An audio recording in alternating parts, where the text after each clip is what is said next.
어떻게 어머니를 그렇게 할 수가 있어요? 무슨 말씀이세요? 제가 엄마를 어떻게 했는데요? 교통사고, 강제 요양원 입소, 이런 거 본인은 모르는 일이에요. 교통사고는 모르겠고 엄마가 요양원 간다고 했단 말이에요. 그 요양원 입소 서류도 어머니께서 작성하신 게 아니라는데요. 경찰 조사에서 아들은 일단 모르는 것으로 잡아떼고 있었습니다. 솔직하게 말씀하세요. 병원 처방약 바꿔치기 하셨죠? 제가 한 게 아니고요. 남편이 그렇게 하라고 했어요. 그럼 교통사고는 어떻게 된 거예요? 우리가 범인도 잡았는데요. 그것도 남편이 미리 제안을 했어요. 어머니 돌아가시면 아파트하고 가게는 우리 것이 된다고요. 며느리는 겁이 많은지 바로 죄 지은 것을 인정했지만 아들에게 죄를 덮어씌우고 있었습니다. 경찰서 조사실에서 조사받는 아들과 며느리를 쳐다보는 저는 하늘이 무너지는 듯한 심정이었습니다. 안녕하세요. 저는 광주에 사는 72세 이은혜입니다.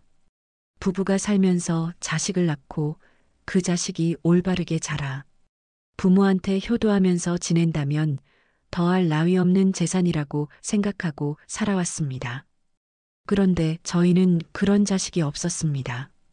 사랑으로 키운 아들이 재산을 탐내고 애지중지 키워준 아버지를 나몰라라 하고 그 아버지가 죽자 재산을 탐내더니 저를 설득하다가 안 되니 차 사고를 내었다가 심지어 집에 있는 것을 몰래 훔쳐가고 그것마저 안 되니 저를 약을 먹여 강제로 요양원으로 보내려 했었습니다. 강제로 약을 먹고 요양원까지 갔을 때 정말 저와 제 남편이 잘못된 선택을 했구나 하는 자괴감에 잠을 제대로 잘 수가 없었어요. 사실 이런 이야기를 하는 것조차 부끄러운데요. 그러나 저처럼 자식에게 모든 걸 주고도 이런 일을 겪는 분들이 또 계실지도 모른다고 생각하고 용기를 내어봅니다. 오늘 제 이야기가 단순한 한탄으로 끝나는 것이 아니라 많은 분들에게 도움이 되길 바랍니다. 정말 제 인생의 가장 큰 고비가 아들, 딸 결혼 후에 다가올 줄은 몰랐습니다. 부디 꼭 끝까지 함께 해주시고 따뜻한 위로의 댓글을 부탁드려요. 그리고 구독과 좋아요는 제게 정말 큰 힘이 됩니다. 자, 이제부터 제가 겪은 그 이야기를 차근차근 들려드리겠습니다. 저는 광주에서 태어나 자랐습니다. 어릴 적부터 부모님과 함께 농사를 지으며 생활했습니다. 가난했지만 서로 의지하며 지낸 그 시절이 지금도 제겐 참 소중한 기억입니다. 부모님께선 늘 은혜야, 성실하게 살아야 한다. 라고 말씀하셨고 그 말은 제 인생의 좌우명이 되었습니다. 25살에 결혼했습니다. 남편은 중매로 만난 사람이었는데 책임감 있고 성실한 모습에 마음이 갔습니다. 둘 다 가진 것은 없었지만 함께라면 어떤 어려움도 이겨낼 수 있을 것 같았어요. 작은 횟집을 열어 아침부터 저녁까지 부지런히 일하며 살았습니다. 손님들과 나누는 사소한 이야기가 즐거웠고 집에 들어가 남편과 소박한 저녁상을 마주하면 더 바랄 게 없었습니다. 하지만 결혼 후 몇 년이 지나도록 아이 소식이 없었습니다. 처음엔 조바심 없이 기다렸지만 시간이 흐를수록 마음이 조급해졌습니다. 병원을 찾아가 여러 검사를 받아봤지만 별다른 이유를 찾을 수 없다는 말에 더 막막해졌습니다. 그 시절에는 자식을 갖는 것이 여자의 가장 중요한 역할로 여겨졌습니다. 시댁에서는 점점 압박을 가했습니다. 병원만 다니지 말고 약도 써보고 기도도 드려봐라. 라며 간접적으로도 때로는 노골적으로 아이를 가지라고 재촉하곤 했습니다. 친정 부모님도 걱정하시며 한숨을 쉬실 때마다 마음 한구석이 무거웠습니다. 임신을 위해 하지 않은 것이 없었습니다. 지인의 소개로 한약도 먹어보고 산속 기도원까지 다녀왔습니다. 온갖 민간요법을 따라하며 몸조리를 했지만 결과는 같았습니다. 한 번은 밤새도록 혼자 울었던 적도 있었습니다. 내가 정말 부족한 사람인가? 우리 가정을 망치고 있는 건 아닐까? 그 생각이 들 때마다 남편의 따뜻한 위로가 큰 힘이 됐습니다. 어느 날 남편이 조심스럽게 말을 꺼냈습니다.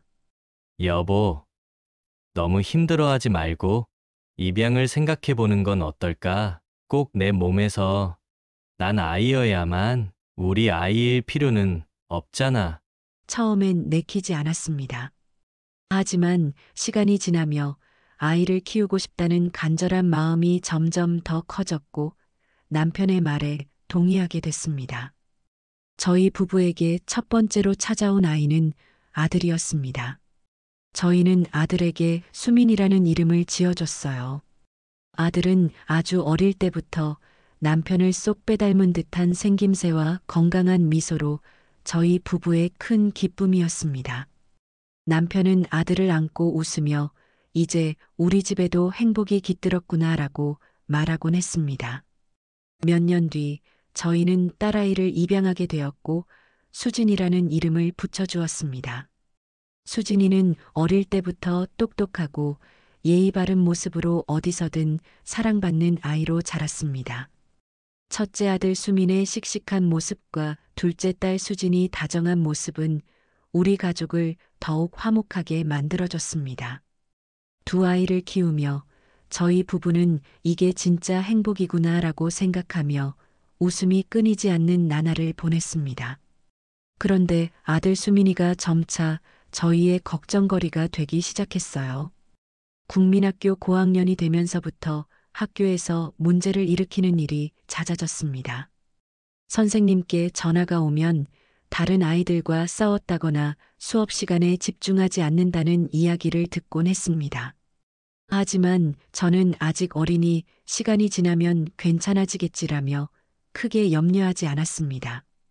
문제는 수민이가 중학교에 진학한 후 본격적으로 드러났습니다. 가출을 하거나 친구들과 어울려 다니며 담배를 피운다는 소문이 동네에 퍼졌고 남편과 저는 매일같이 걱정으로 밤을 지새웠습니다. 아들이 늦은 밤까지 들어오지 않는 날에는 혹시 무슨 일이 생긴 건 아닐까라며 잠도 제대로 이루지 못했습니다. 결국 고등학교 시절 수민이는 친구들과 함께 말썽을 부리다 경찰서를 드나드는 일까지 생겼습니다. 한 번은 소년원에 다녀오게 됐는데 그때 저와 남편은 가슴이 찢어지는 것 같았습니다. 반면 딸 수지는 저희 부부의 자랑이었습니다. 어릴 때부터 똑똑하고 예의 바른 모습으로 선생님들께도 칭찬을 많이 받았고 항상 성적도 우수했습니다. 중학교 때는 반장이 되기도 했고 고등학교를 졸업한 뒤에는 사범대에 진학해 교사가 되었습니다. 늘 효심이 깊고 저희를 기쁘게 해주려 노력했던 딸 덕분에 아들 문제로 지친 마음을 조금이나마 달랠 수 있었어요. 그럼에도 저는 두 아이를 차별하지 않으려 애썼습니다. 아들과 딸 모두 입양된 아이였지만 그런 사실은 단 한 번도 아이들에게 언급하지 않았습니다. 저희 부부의 원칙은 아이들을 친자식처럼 키우자는 것이었기 때문입니다. 아들이 문제를 많이 일으키는 순간에도 저는 늘 수민이도 언젠가 철이 들면 우리의 마음을 알겠지라는 희망으로 버텼습니다. 시간이 흘러 아이들은 어른이 됐고 결혼을 하며 새로운 가정을 꾸렸습니다. 아들의 결혼식 날 제가 받은 꽃다발은 생각보다 더 무거웠지만 마음은 뿌듯했습니다. 수민이도 이제 어른이 되었다는 생각에 그동안 수민이로 인해 힘들었던 시절을 생각하니 남편이랑 제가 정말 잘 키운 거라는 생각에 눈물이 하염없이 흘렀습니다. 수진이는 교사가 된 이후에 결혼식을 올렸습니다. 결혼식장에서 아름다운 웨딩드레스를 입은 딸을 보며 얼마나 고마운지 모를 정도로 눈물이 흘렀습니다. 수진이는 결혼식 날에도 엄마, 아빠 정말 감사해요. 제가 꼭 행복하게 살게요. 라며 저희를 끌어안았죠. 그 모습이 그렇게 대견하고 자랑스러웠습니다. 그 순간만큼은 두 아이를 키우며 겪은 모든 어려움이 보상받는 듯한 기분이었습니다. 그날은 평생 잊지 못할 행복한 날이었습니다. 그런데 그런 행복도 오래가지 않았습니다. 바로 아들이 다니던 직장을 그만두고 사업을 하면서부터였습니다. 어느 날 아들이 집에 와서 엄마, 회사가 정말 숨 막혀요. 계속 이렇게 살 순 없을 것 같아요. 라며 하소연하곤 했습니다. 그러던 어느 날 아들은 직장을 그만두고 사업을 해보고 싶다고 했습니다. 남편과 저는 처음엔 말렸습니다. 직장 생활이 힘들어도 꾸준히 다니는 게 중요해. 라고 설득했지만 아들은 단호했습니다. 제가 잘할 수 있는 일이에요. 이번에는 꼭 성공할 겁니다. 아들의 간곡한 부탁에 결국 남편은 결정을 내렸습니다. 당시 남편은 광주 시내에 작은 상가를 하나 가지고 있었습니다. 남편은 그 상가를 아들 명의로 넘기며 말했습니다. 수민아, 이걸로 내가 원하는 걸 해봐라. 잘 될 거다. 부모가 믿는다. 아들은 그 상가에 자전거 용품점을 차렸습니다. 자전거 관련 제품을 좋아했던 아들은 정말 열정적으로 일을 시작했습니다. 저희 부부도 아들의 가게가 잘 되길 바라며 열심히 도왔습니다. 처음 몇 달은 가게가 나름대로 잘 되는 듯 보였습니다. 아들은 자전거 마니아들을 대상으로 홍보도 하고 제품도 정성스럽게 골라냈습니다. 하지만 시간이 지나면서 손님이 줄어들고 매출이 점점 떨어졌습니다. 나중에 알게 된 사실이지만 가게가 잘 되지 않은 이유는 단순히 장사가 어려운 탓만은 아니었습니다. 아들과 며느리는 가게를 제대로 운영하지 않고 자주 자리를 비웠다고 합니다. 며느리는 손님이 와도 성의 없이 대하는 경우가 많았고 아들은 친구들을 데려와 가게에서 술을 마시거나 시간을 허비하는 일이 많았습니다. 한 번은 근처 가게 주인이 수민이 가게에 손님이 들렀다 가는 걸 못 봤다고 하시더군요. 그 말을 들었을 때 제 속이 무너지는 것 같았습니다. 몇 달 뒤 아들은 결국 저희에게 와서 말했습니다. 엄마, 아빠, 도저히 안 되겠어요. 가게를 접어야 할 것 같아요. 저는 너무 속이 상했지만 그저 아들의 어깨를 토닥이며 말했습니다. 괜찮아. 다음에 잘하면 되지. 남편도 조용히 고개를 끄덕였지만 속으로는 많은 걱정을 하고 있었습니다. 가게를 접은 직후부터 남편의 건강이 급격히 나빠지기 시작했습니다. 원래 위장이 약했던 남편은 계속된 체중 감소와 극심한 피로감으로 병원을 찾았고 결국 암 진단을 받았습니다. 남편의 건강이 악화되면서 집안 분위기도 무거워졌습니다. 병원에 입원한 남편을 돌보며 하루하루가 정신없이 지나갔고 아들은 대출을 받아 새로운 사업을 시작했지만 여전히 어려움을 겪고 있었습니다. 남편은 병실에서도 아들을 걱정했습니다. 수민이가 마음고생이 많을 거야. 내가 가진 건 다 줘도 아들이 잘 되어야 되겠지. 그렇게 말하며 아들을 위로했습니다. 그런데 이상한 점이 있었습니다. 아들과 며느리는 가까운 광주에 살면서도 한 달에 한 번 정도만 병문안을 왔습니다. 그마저도 짧게 얼굴만 비추고는 곧바로 자리를 떴습니다. 아들은 요즘 바빠서 자주 못 와요. 이해해 주세요. 라고 말했지만 항상 미적지근한 태도였습니다. 반면 서울에 사는 딸 수지는 거의 매주 주말마다 내려와 남편의 곁을 지켰습니다. 딸은 간호사처럼 병실에서 남편의 상태를 확인하고 저와 남편의 손을 꼭 잡고 위로를 해주었습니다. 딸이 내려올 때마다 엄마, 너무 무리하지 마세요. 아버지는 나으실 거예요. 라고 말하는데 그 모습에 얼마나 고마운지 모릅니다. 병실에서 남편은 딸의 모습을 보고 종종 눈물을 흘리곤 했습니다. 그러다 아들이 병문안을 오지 않는 날이면 힘겹게 웃으며 말했습니다. 수민이가 요즘 힘든가 보구나. 그럴 수도 있지. 다 잘 될 거야. 하지만 저는 남편의 말 속에 담긴 서운함을 읽을 수 있었습니다. 남편의 장례를 치르고 난 후 저는 한동안 무기력한 상태로 지냈습니다. 남편이 없는 집안은 너무도 쓸쓸했습니다. 그래도 남편이 없는 횟집도 다시 열어야 한다고 스스로를 다독였습니다. 하지만 그때부터 저는 수민이와의 갈등이 점차 깊어지는 것을 느낄 수 있었습니다.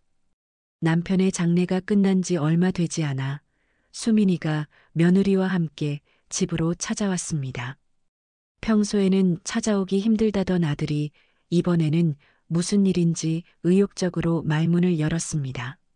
엄마, 아버지가 남겨주신 조의금과 보험금으로 새로운 사업을 시작하려고 해요. 이번에는 정말 잘 해볼게요. 저는 그 말을 듣고 망설였습니다.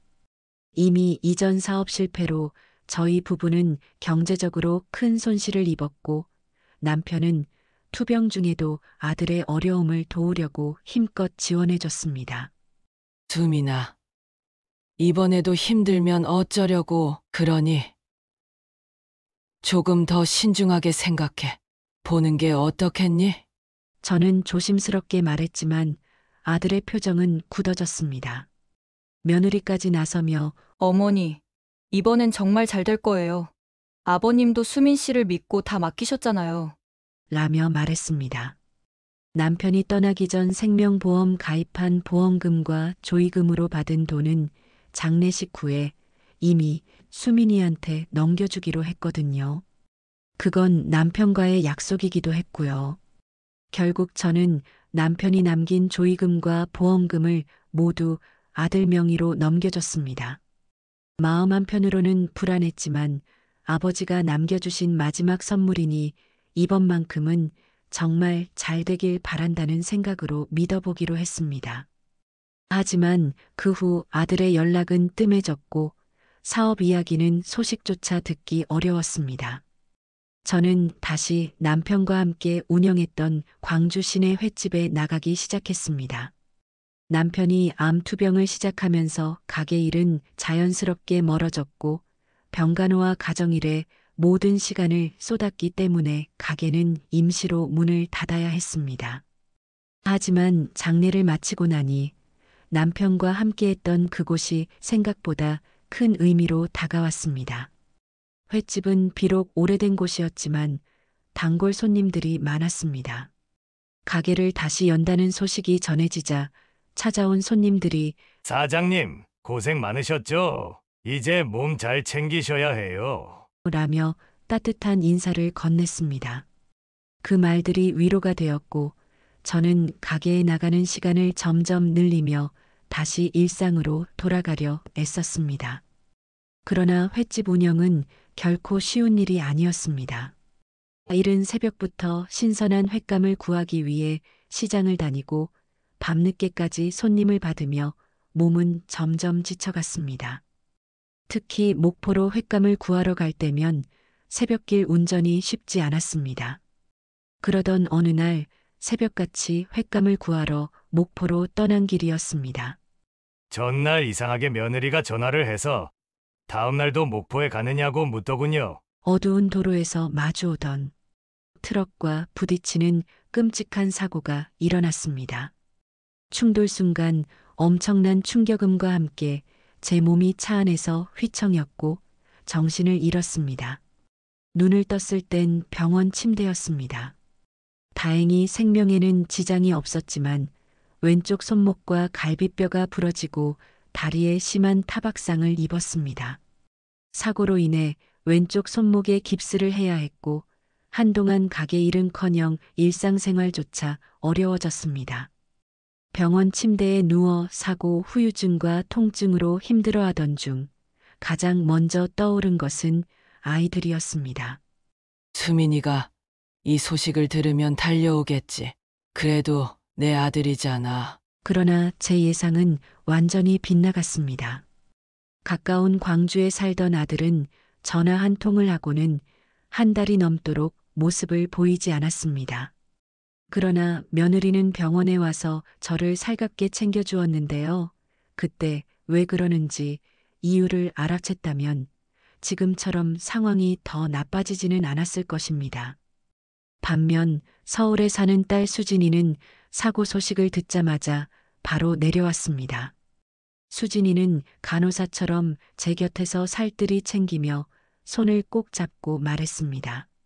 엄마, 너무 걱정하지 마세요. 제가 옆에 있을게요. 가게도 걱정하지 마세요. 딸의 말이 큰 위로가 되었지만 한편으로는 아들의 무관심에 내내 서운했습니다. 그래도 며느리가 와 있으니 좀 낫기는 했죠.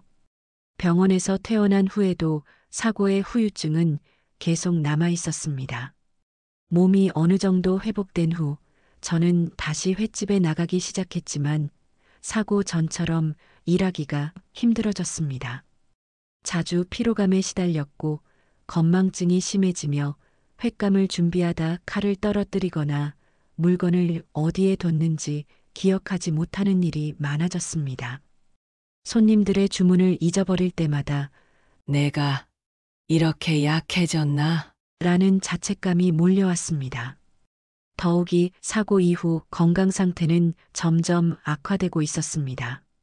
새벽마다 손목과 갈비뼈가 욱신거리는 통증에 잠을 설쳤고 체력도 급격히 떨어졌습니다.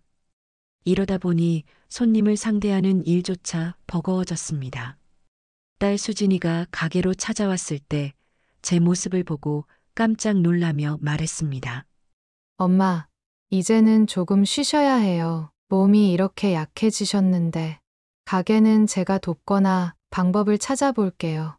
딸의 걱정스러운 눈빛에 저도 한참을 멍하니 고개를 끄덕일 수밖에 없었습니다. 몸 상태가 나빠지던 어느 날 아들이 병원 진료를 받으러 가자며 며느리와 함께 찾아왔습니다. 그날은 오랜만에 아들이 저를 챙기는 것 같아 속으로 조금 기뻤습니다. 병원에서는 통증 완화를 위한 진통제를 새로 처방받았습니다. 제가 약국에서 약을 받을 줄 알았는데 며느리가 나서며 말했습니다. 어머니, 제가 약을 받아올게요. 집에 약 봉투 가져다 드릴 테니 걱정하지 마세요. 그날 저녁 며느리가 가져온 약을 복용했더니 신기하게도 손목과 갈비뼈 통증이 덜해지는 것을 느꼈습니다. 한동안 잠을 설쳐 힘들었는데 통증이 줄어드니 몸이 조금 가벼워지는 듯 했습니다. 그런데 이상하게도 약을 먹고 나면 졸음이 쏟아져 일을 제대로 할 수 없었습니다. 횟집에서 일을 하던 중에도 갑자기 졸음이 밀려와 주방 한쪽에 앉아 쉬어야 할 정도였습니다. 며칠 후 딸 수진이가 가게로 찾아왔을 때 제 모습을 보고 놀라 물었습니다. 엄마, 얼굴이 너무 창백해요. 무슨 일이에요? 저는 며칠 동안 약을 먹고 졸음이 심하게 오며 힘들었던 일을 털어놨습니다. 그러자 딸이 걱정스러운 얼굴로 말했습니다. 엄마, 약을 한번 확인해 봐야겠어요. 너무 강한 약을 드시는 거 아닐까요? 딸의 말에 불안한 마음이 들었지만 그래도 며느리가 가져다 준 약인데 문제는 없겠지 하고 스스로를 안심시켰습니다.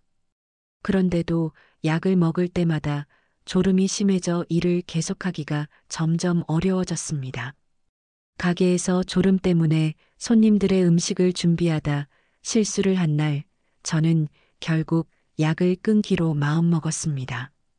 약을 끊고 며칠이 지나자 통증이 다시 심해졌지만 이상하게도 졸음은 사라졌습니다. 그제야 왜 약을 먹으면 그렇게 졸음이 쏟아졌을까? 라는 생각이 들었습니다.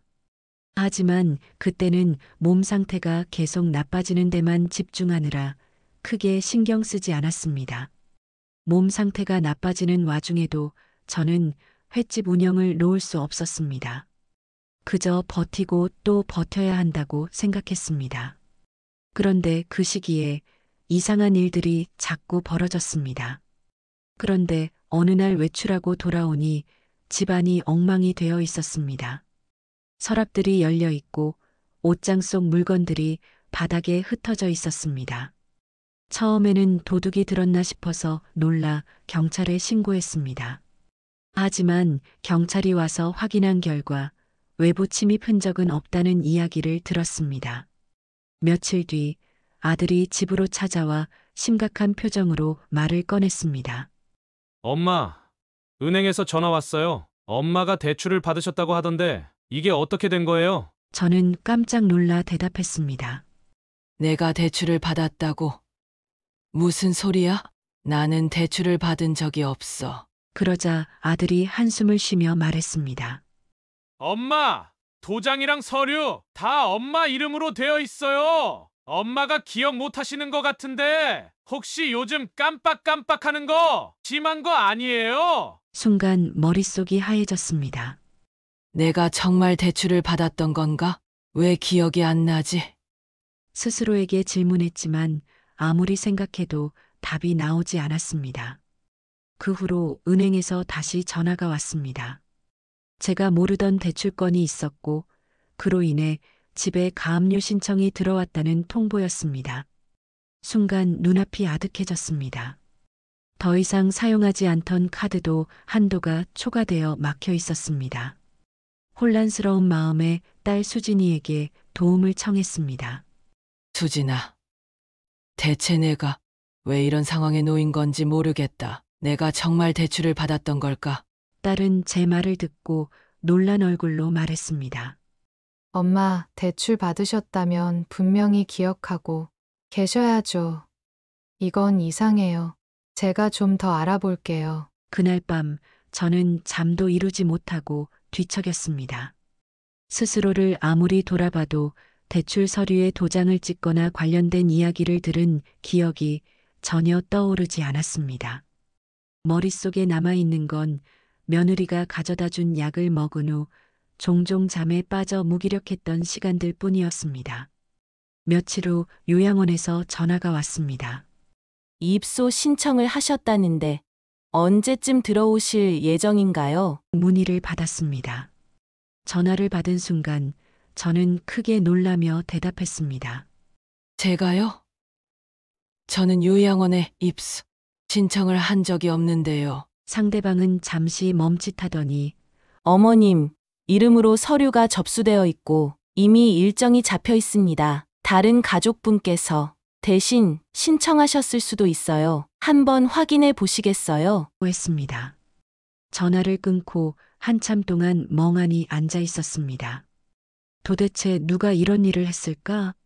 머릿속은 복잡했고 가슴은 답답하게 조여왔습니다. 더 이상 혼자 생각할 수 없어 아들에게 전화를 걸었습니다.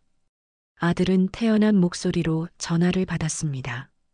엄마, 그거 엄마가 신청하신 거 아니었어요? 요즘 몸이 힘드시다고 하셔서 알아본다 그러셨잖아요. 내가 그랬다고 대체 무슨 소리를 하는 거니? 제가 당황해서 물었지만 아들은 마치 기다렸다는 듯이 말을 이어갔습니다. 엄마, 요즘 기억력도 안 좋으시고 자꾸 깜빡깜빡 하잖아요. 며느리랑 얘기해서 엄마 편하게 지내실 곳 찾아둔 거예요. 요양원이 시설도 좋고 엄마한테 잘 맞을 거예요. 그 말을 듣는 순간 저는 충격으로 말문이 막혔습니다. 내가 신청했다고? 정말 그랬나? 스스로에게 질문했지만 사고 이후 반복되던 건망증과 약 복용 후 느껴졌던 무기력함이 떠오르면서 혼란스러워졌습니다. 그날 오후 아들과 며느리가 집으로 찾아왔습니다. 아들은 이미 결정을 내린 듯한 태도로 말했습니다. 엄마, 이제 힘들게 일하지 마시고 요양원에서 편히 쉬세요. 시설도 좋고 엄마가 좋아하실 거예요. 저는 당황하며 단호히 말했습니다. 수민아, 나는 요양원에 갈 생각이 없어. 내가 집에서 쉬면 되지. 왜 굳이? 하지만 며느리가 말을 끊으며 나섰습니다. 어머니, 저희가 다 준비해놨어요. 입소 날짜도 잡았고 어머니께서 지내시기 딱 좋은 곳이에요. 그냥 저희 믿고 따라오시면 돼요. 며느리는 제 옷가지와 물건을 가방에 담기 시작했습니다. 모든 게 너무 빠르게 진행되며 제 의견은 전혀 고려되지 않는 상황이었습니다. 며느리가 옷을 정리하는 모습을 보며 저는 얼떨떨한 기분으로 중얼거렸습니다. 정말 내가 이걸 신청한 걸까? 그날 오후 아들과 며느리는 저를 차에 태우고 요양원으로 향했습니다. 차 안에서 저는 계속해서 말했습니다. 수민아, 다시 생각해보자. 나 여기서 잘 지낼 수 있어. 내 아버지가 남겨준 이 집에서 나가고 싶지 않아. 그러나 아들은 고개를 돌리지도 않은 채 단호하게 말했습니다. 엄마, 이게 다 엄마를 위한 일이에요. 엄마 혼자 큰 집에 계시면서 계속 고생하시는 것보다 여기가 훨씬 나아요. 이제는 편하게 사세요. 요양원에 도착했을 때 저는 그곳의 낯선 환경에 적응할 수 없었습니다. 입구에 들어서자마자 간호사가 다가와 환하게 웃으며 말했습니다. 어머니 오셨군요. 여기 어머니 방은 이미 준비되어 있어요. 짐은 저희가 옮겨드릴게요. 아들은 제 손을 잡아 끌며 방으로 안내했습니다. 엄마, 여기 시설 좋잖아요. 방도 깔끔하고 엄마, 필요한 건 다 있대요. 방 안은 아늑하고 깔끔했지만 차가운 공간처럼 느껴졌습니다. 저는 방 한가운데 서서 멍하니 주위를 둘러봤습니다. 가족의 흔적도 추억도 없는 이곳에서 제가 무엇을 할 수 있을지 알 수 없었습니다.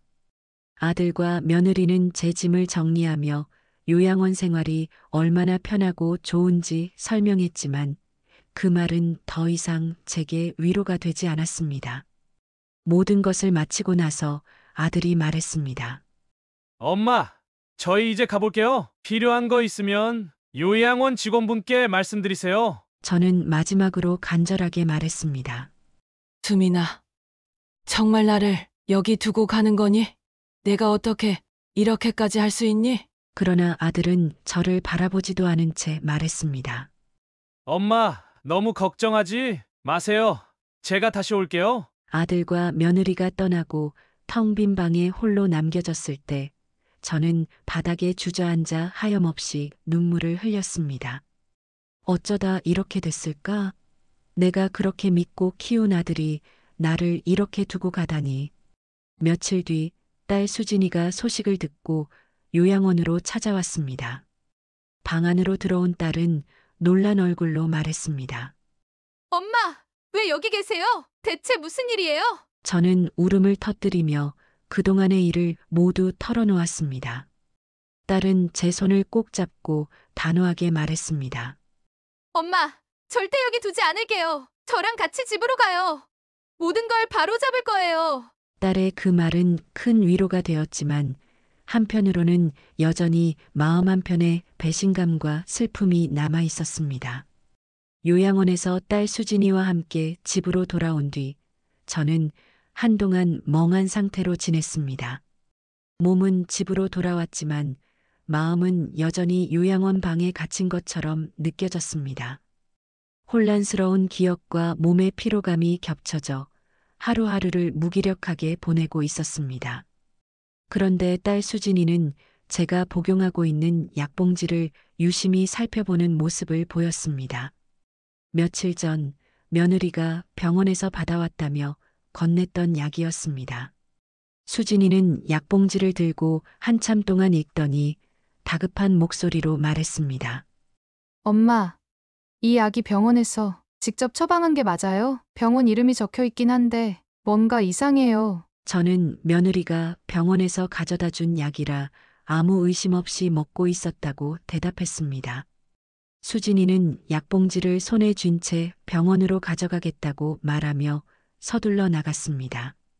몇 시간이 지나 수진이가 병원에서 돌아왔습니다. 그녀의 표정은 무척이나 어두웠습니다. 손에 든 약봉지를 저에게 보여주며 말했습니다. 엄마, 이 약은 병원에서 처방한 약이 아니래요. 병원 약사님이 약 성분을 확인해보니 이건 진통제와 함께 신경을 안정시키는 성분이 섞여 있지만 장기 복용 시 기억력, 감퇴를 일으킬 가능성이 큰 약이라고 하셨어요. 그 말을 듣는 순간 머릿속이 하얘졌습니다. 기억력, 감퇴를 일으킬 가능성? 그동안 약을 먹은 후로 종종 기억이 흐릿해지고 자신이 했던 일을 떠올리지 못했던 순간들이 스쳐 지나갔습니다. 딸은 한숨을 내쉬며 제 손을 꼭 잡았습니다. 엄마, 이 약을 며느리가 왜 가져다 줬는지부터 정확히 알아봐야 해요. 그냥 넘어갈 일이 아니에요. 딸과 함께 약봉지를 다시 살펴보니 병원 이름과 처방의 이름은 적혀 있었지만 약 봉투의 인쇄 상태가 이상했습니다. 정식 병원 처방이 아니라는 것을 직감할 수 있었습니다. 며칠 뒤 아들과 며느리가 집에 찾아왔습니다. 아들은 제게 다가와 당황한 표정으로 말했습니다. 엄마, 왜 요양원에서 나왔어요? 다시 돌아가셔야죠. 그 순간 저는 더 이상 참을 수 없었습니다. 수민아, 너 정말 왜 이러니? 내가 내 아들이 맞기는 하니? 내가 어떻게 널 키웠는데 나한테 이렇게 할 수 있니? 그러나 아들은 오히려 짜증 섞인 목소리로 말했습니다. 엄마, 왜 이렇게 예민하세요? 요양원에 계시는 게 엄마한테도 좋고 저희도 신경 덜 쓸 수 있잖아요. 엄마가 이렇게 나가시면 저희만 곤란해요. 곤란하다고? 내가 너희한테 짐이라도 된다는 거니? 이게 다 뭐 때문이야? 너희가 몰래 대출 받은 것 때문 아니야? 딸 수진이는 아들에게 약봉지를 보여주며 단호한 목소리로 따졌습니다. 이 약 병원에서 처방받은 게 아니라던데 어떻게 된 거예요? 엄마를 위해서라면서 왜 이런 약을 가져다 주신 거죠? 아들과 며느리는 당황했지만 곧 태연한 척하며 변명했습니다. 어머니께서 통증 때문에 힘들어 하시길래 더 잘 듣는 약을 알아본 것뿐이에요. 무슨 문제라도 있나요? 딸은 물러서지 않고 계속 물었습니다. 엄마 기억력 문제도 이 약 때문이 아닐까요? 엄마가 대출이나 요양원 신청을 했다고 주장하셨는데 혹시 약 때문에 엄마가 혼란스러워진 건 생각 안 해보셨어요? 그러나 아들과 며느리는 여전히 자신의 잘못을 인정하지 않았습니다. 오히려 자신들의 행동을 변호하며 말을 돌리려 했습니다. 딸은 그런 아들에게 더 이상 대꾸하지 않고 약봉지를 다시 쥔 채 변호사에게 연락했습니다. 그날 이후 저는 딸 수진이의 도움으로 변호사와 상담하며 아들과 며느리의 행동을 바로잡기 위한 법적 조치를 준비하기 시작했습니다.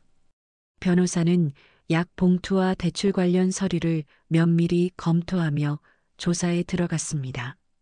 처음에는 단순히 아들과 며느리가 내 재산을 부당하게 이용하려 했다는 사실을 입증하려고 했지만 조사가 진행될수록 과거의 이상한 사건들이 하나둘씩 퍼즐처럼 맞춰지기 시작했습니다. 저는 변호사의 조언을 받아 경찰에 정식으로 신고하기로 결심했습니다. 경찰서에 가는 길은 몹시 긴장되고 마음이 무거웠습니다. 내가 이렇게까지 해야 할 줄은 몰랐는데 라는 생각이 끊임없이 머릿속을 맴돌았지만 더 이상 물러설 곳이 없었습니다. 경찰서에 도착한 저는 교통사고, 약물 문제, 대출, 그리고 요양원 신청까지 모든 상황을 세세하게 진술했습니다. 경찰은 저의 진술을 바탕으로 관련 서류와 증거를 받아 조사에 착수했습니다. 특히 약 봉투와 대출 서류, 그리고 집에 도둑이 들었던 사건에 대해 정밀 조사를 진행하기로 했습니다. 먼저 집에 도둑이 들었던 일이 이상했습니다. 당시 경찰 기록과 상황을 점검한 결과 외부 침입 흔적이 없었다는 점이 다시 확인되었습니다. 그때는 단순히 제가 건망증이 심해져 서랍을 열어둔 걸로 착각했던 걸로 넘겼지만 지금 와서 생각해보니 누군가 집 안에 접근할 수 있는 사람이 계획적으로 서류를 뒤졌을 가능성이 있었습니다. 경찰이 지적한 점은 도둑 사건 이후 바로 대출 서류가 처리되었다는 점이었습니다. 제 도장이 사용된 시점과 집에 도둑이 들었던 시점이 묘하게 겹쳤습니다. 혹시 그날 집에 몰래 들어와 도장을 가져간 건 아닐까? 라는 생각이 들자 온몸에 소름이 돋았습니다. 두 번째로 의심스러웠던 점은 교통사고였습니다. 사고 당시 저는 단순히 새벽길에 졸음운전을 한 탓으로 사고가 났다고 믿었습니다. 하지만 변호사와 함께 보험사 기록과 경찰 조사 내역을 다시 살펴보던 중 사고가 난 경위가 단순하지 않다는 점을 발견했습니다. 사고 당시 맞은편 트럭 운전사가 사고 직전 갑자기 상대 차량이 방향을 바꿨다고 증언했지만 그 이유에 대한 구체적인 조사가 이뤄지지 않았던 겁니다. 변호사는 사고 시점에 제가 복용하고 있던 약의 성분과 영양에 대해 의문을 제기했습니다. 교통사고 당시 며느리가 가져다 준 약을 이미 복용하고 있었고 약물의 부작용으로 졸음이나 집중력 저하가 생겼을 가능성이 높았습니다. 만약 약물이 사고의 원인에 영향을 미쳤다면 단순한 우연이 아닐 수도 있었습니다. 그리고 며느리가 가져다 준 약 봉투를 다시 살펴보던 중 병원 처방이 아닌 별도의 경로로 조제된 약이라는 점이 점점 명확해졌습니다. 약 성분을 조사한 결과 장기 복용 시 기억력 감퇴와 무기력을 유발하는 성분이 포함되어 있었습니다. 사고 전후로 제가 겪었던 기억의 혼란과 혼동이 이 약과 관련이 있었을 가능성이 높았습니다. 세 번째로 대출 문제도 석연치 않았습니다. 도장이 사용된 시점 외에도 대출 과정에서 일부 서류가 조작된 흔적이 발견되었습니다. 경찰은 제 이름과 서명이 포함된 서류들을 면밀히 살펴본 뒤 도장이 찍힌 문서 중 일부가 원본과 다르다는 것을 확인했습니다. 특히 대출을 위해 작성된 서류가 일반적으로 개인의 동의 없이 진행될 수 없는데 모든 과정이 서류상으로만 처리되었다는 점도 이상했습니다. 또한 경찰에서는 대출과 관련된 은행 담당자를 직접 만나 조사를 진행했는데 담당자가 대출 상담 당시 신청자가 나이가 많아 여러 가지를 묻지 않고 도장만 받았다는 말을 했습니다. 이 모든 상황이 아들과 며느리가 주도적으로 계획했다는 확신을 가지게 만드는 증거가 하나씩 드러났습니다. 마지막으로 약물 복용 시 기억이 흐릿했던 시점과 집에 도둑이 들었던 사건, 그리고 요양원 신청 시점이 모두 유기적으로 연결된다는 점을 깨달았습니다. 사고 이후 약물 부작용으로 무기력했던 저를 아들과 며느리는 철저히 이용했습니다. 요양원 신청 역시 제가 한 것이 아니라 며느리와 아들이 모든 서류를 위조해 처리한 것이 드러났습니다. 경찰 조사가 진행되는 동안 저는 딸 수진이와 함께 계속해서 진실을 마주했습니다. 경찰은 아들과 며느리에게 출석 요구서를 발송하며 모든 의혹에 대해 해명을 요구했습니다. 아들과 며느리가 경찰에 출석해 진술하는 동안 경찰은 사건의 전말을 점점 더 명확히 파악해 갔습니다. 아들과 며느리가 제 도장을 몰래 사용해 대출 서류를 위조한 점, 약물을 이용해 나를 무력하게 만들고 기억을 흐리게 한 점, 요양원 서류까지 조작해 내가 스스로 신청한 것처럼 꾸민 모든 정황이 증거로 드러났습니다. 경찰은 대출 서류에 남아있던 지문과 필적을 분석했고 며느리가 대출 과정을 주도한 것으로 확인되었습니다. 아들은 도장을 가져오고 서류를 준비하는 역할을 했으며 며느리는 은행 담당자와 직접 접촉해 일을 처리했습니다. 또한 요양원 신청 당시 사용된 서류 역시 동일한 방식으로 위조된 것으로 밝혀졌습니다. 교통사고의 원인 역시 약물 부작용과 깊은 연관이 있었습니다. 며느리가 가져다 준 약이 처방전 없이 조제된 약물이었으며 이 약물이 사고 당시 졸음운전을 유발했을 가능성이 높다는 전문가의 의견이 나왔습니다. 경찰은 약물이 불법적으로 유통된 정황을 확인하고 며느리가 약을 어디서 구했는지 추적에 나섰습니다. 이 모든 사실이 밝혀지면서 저는 더 이상 아들과 며느리에게 어떤 기대도 가질 수 없었습니다. 경찰은 아들과 며느리의 행동이 단순한 가족 간의 갈등을 넘어 법적으로 처벌받아야 할 범죄 행위임을 분명히 했습니다. 사기, 신분 위조, 재산 탈취 시도 등의 혐의로 아들과 며느리는 법적 절차를 밟게 되었습니다. 그러나 경찰 조사를 받으면서 아들과 며느리는 서로 책임을 전가하는 모습을 보였다네요. 서로 상대방이 먼저 나쁜 일을 하자고 했는데요. 결국은 공범으로 처벌을 받게 되었습니다. 몇 주 뒤 법원에서 아들과 며느리를 다시 마주하게 되었습니다. 법정으로 들어서는 순간 저는 심장이 두근거렸습니다. 내가 이곳에 서게 될 줄은 꿈에도 몰랐기 때문입니다. 아들은 풀이 죽은 얼굴로 고개를 숙이고 있었고 며느리는 여전히 당당한 표정을 유지하며 변명을 준비하는 듯 보였습니다. 경찰과 변호사가 준비한 증거 자료들은 명백했습니다. 교통사고, 대출 서류, 약물 문제, 요양원 신청 서류까지 모든 정황이 드러났고 경찰 조사 결과 아들과 며느리가 제 도장을 몰래 사용하고 서류를 위조한 사실이 밝혀졌습니다. 판사는 이 모든 사실을 정리하며 단호한 목소리로 판결문을 읽어내려갔습니다. 피고는 고령의 부모를 상대로 사기와 신분 위조를 통해 재산을 탈취하려 했으며 기억력 감퇴와 무기력을 유발하는 약물을 장기 복용하게 함으로써 심각한 피해를 입혔다. 또한 교통사고를 사주해 피고에게 위해를 가했다. 이는 단순한 가족 간의 갈등을 넘어 범죄 행위로 규정된다. 판사는 이어 내게 큰 결정을 내려줄 마지막 말을 덧붙였습니다.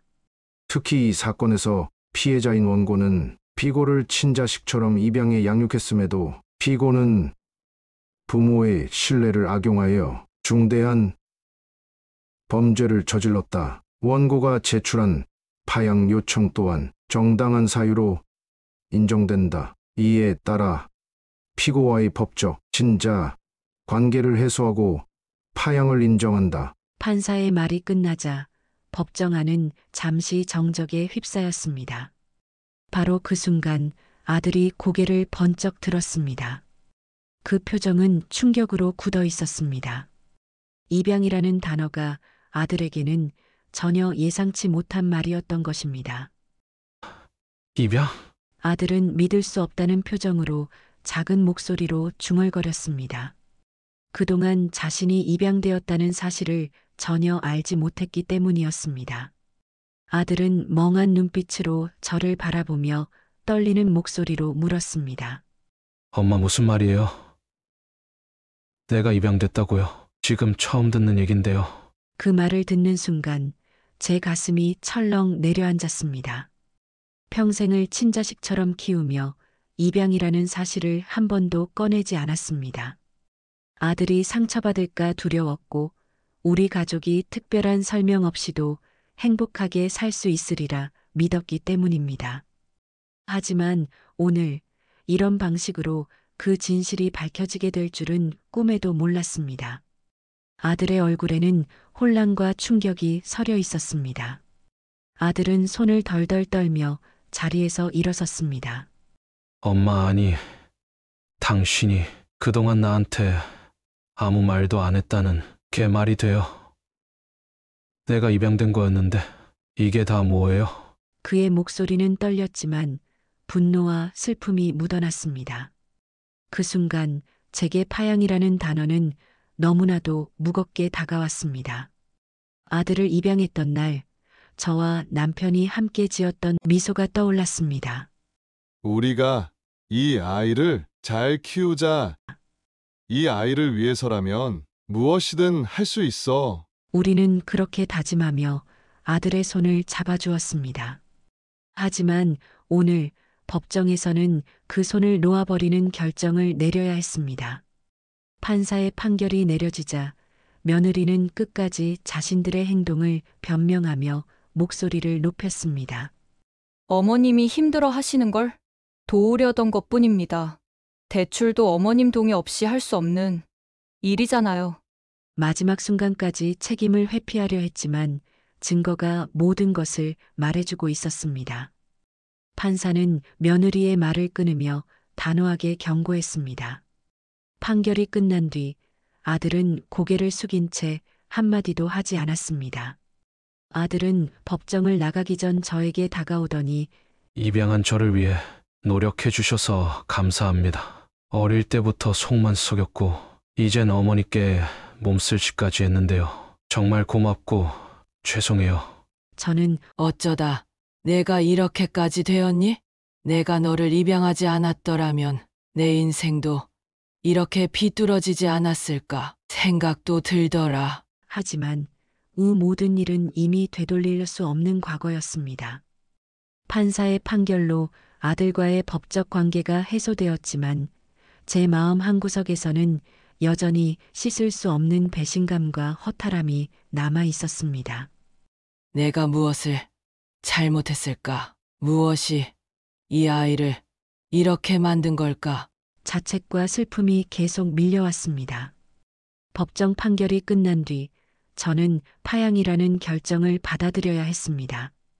입양으로 시작된 관계가 결국 법적으로 끊어지는 순간이었습니다. 제가 아들을 친자식처럼 키웠던 날들, 처음으로 엄마라고 부르며 달려왔던 어린 시절의 기억들이 머릿속을 맴돌았습니다. 내가 무엇을 잘못했을까? 입양이라는 사실을 알렸더라면 달라졌을까? 스스로를 끊임없이 자책하며 눈물을 흘렸습니다. 하지만 딸 수진이는 제 손을 꼭 잡으며 말했습니다. 엄마, 오빠가 받은 충격은 시간이 지나면 스스로 받아들일 거예요. 하지만 엄마를 이렇게 힘들게 한 건 오빠가 스스로 책임져야 해요. 엄마 잘못이 아니에요. 저는 아들에게 마지막으로 하고 싶은 말을 마음속으로 되뇌었습니다. 수민아, 내가 비록 내 뱃속에서 나온 아이는 아니지만 나는 너를 누구보다 사랑했단다. 그리고 지금도 그 마음은 변하지 않았어. 하지만 너와 나의 관계는 여기서 끝내야만 한다. 내가 이 사실을 받아들이고 잘 살아가기를 바란다. 법정 판결 이후 제 삶은 다시 조용히 흘러가기 시작했습니다. 모든 법적 절차가 끝난 뒤 저는 딸 수진이와 함께 집으로 돌아와 긴 시간 동안 한마디도 하지 못했습니다. 마음속에는 허탈감과 슬픔이 뒤섞여 있었습니다. 아들이 법정을 떠나던 마지막 순간의 혼란스러운 표정이 계속해서 눈앞에 떠올랐습니다. 내가 평생을 바쳐 키운 아들이었지만 결국 아들과의 관계는 끊어지고 말았습니다. 입양 당시의 설렘과 아들을 키우며 느꼈던 기쁨과 보람이 모두 무너지는 것 같았습니다. 하지만 저는 스스로를 다독였습니다. 더 이상 과거에 머물러 있으면 안 된다는 것을 알고 있었기 때문입니다. 딸 수진이는 제 옆에서 끝까지 저를 지탱해 주었습니다. 엄마, 이제는 힘든 일 다 지나갔어요. 오빠에 대한 미련도 죄책감도 다 내려놓으세요. 엄마 잘못이 아니에요. 그 말은 큰 위로가 되었고 저는 딸과 함께 새로운 일상을 준비하기 시작했습니다. 남편과 함께했던 이 집에서 딸과 함께 살아가는 나날은 서서히 저에게 평온을 찾아주었습니다. 아들과 며느리의 흔적은 하나둘 정리했지만 마음속의 상처는 쉽게 사라지지 않았습니다. 어느 날 딸이 제게 작은 선물을 내밀었습니다. 남편과 함께했던 시절의 사진이 담긴 앨범이었습니다. 엄마, 여기 있는 좋은 기억들만 간직하세요. 나쁜 건 다 잊으셔도 돼요. 저는 사진 속 웃고 있는 남편과 아이들의 얼굴을 보며 마음 한구석에서 묵혀두었던 눈물을 쏟아냈습니다. 그렇게 한참을 울고 난 뒤 저는 딸에게 작은 미소를 지어 보였습니다. 비록 아들과의 인연은 끊겼지만 제 삶은 여전히 이어지고 있었습니다. 남편이 남긴 추억과 딸의 따뜻한 사랑이 저를 다시 살아가게 만들었습니다. 앞으로의 시간은 조용하지만 단단하게 보내리라 다짐했습니다. 마지막으로 영상을 보고 계신 분들께 이 말을 전하고 싶습니다. 가족이라는 이름 아래에서 벌어지는 상처가 얼마나 깊은지 저는 뼈저리게 깨달았습니다. 하지만 때로는 가족이라도 단호하게 선을 그어야 할 때가 있다는 것도 알게 되었어요. 여러분도 여러분 자신을 지키는 용기를 가지시길 바랍니다. 그리고 마지막으로 부탁드립니다. 좋아요와 구독, 알림 설정을 해주시면 저와 같은 사람들에게 작은 위로가 될 수 있을 것입니다. 여러분의 이야기를 댓글로 남겨주시면 영상 제작에 힘이 될 것 같습니다. 감사합니다.